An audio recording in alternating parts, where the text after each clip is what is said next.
राष्ट्रवादी पुन्हा मुख्यमंत्री पदासाठी आशावादी असल्याचं चित्र पाहायला मिळतंय। या ठिकाणी जय पवारांनी इच्छा बोलून दाखवलेली आहे की सुनीता पवार मुख्यमंत्री व्हावीत अशी आमची इच्छा। वहिनी या राज्याच्या मुख्यमंत्री झाल्या तर त्यांना पहिला हार मीच घालीन। नाशिकच्या टीसीएस प्रकरणामध्ये जे आरोपी आहेत तिला काल अटक करण्यात आली आहे। मात्र या सगळ्या फरार काळामध्ये MIMच्या काही पदाधिकाऱ्यांनी देखील तिला मदत केल्याचं आता समोर येते। कसं बघताय?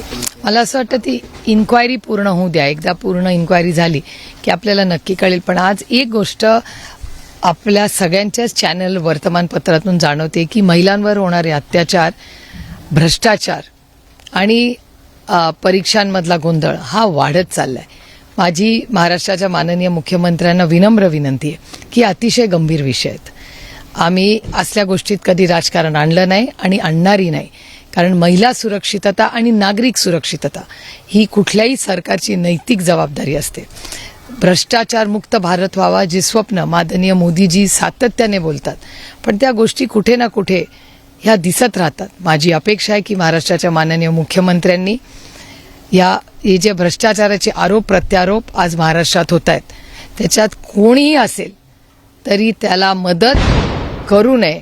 महाराष्ट्राने फार विश्वासाच्या नात्याने महाराष्ट्राच्या मायबाप जनतेने यांच्या महायुतीला एवढा मोठा जनादेश दिला आणि या भ्रष्टाचारी लोकांना वाचवण्यासाठी नाही दिलेला तो। त्याच्यामुळे महाराष्ट्रात आज जे वातावरण दिसतंय किंवा वर्तमानपत्रातून ज्या बातम्या भ्रष्टाचाराबद्दल येत आहेत हे अतिशय दुर्दैवी आहेत आणि त्याच्यामुळे महाराष्ट्राचा विकास याच्यावर प्रश्नचिन्ह उभी राहतात। त्यामुळे ह्या विषय माननीय मुख्यमंत्र्यांनी फार गांभीर्याने घ्यावा। त्यांनी कुठल्याही प्रेशरखाली, राजकीय प्रेशर दबावाखाली येऊ नये एवढी आमची अपेक्षा आहे। कारण का खरातांच्या केसमध्ये महाराष्ट्राच्या मुख्यमंत्र्यांचं आम्ही सगळ्यांनी विरोधक असलो तरी अभिनंदन केलं, कारण का हीच अपेक्षा आहे आमच्या त्याच्याकडून।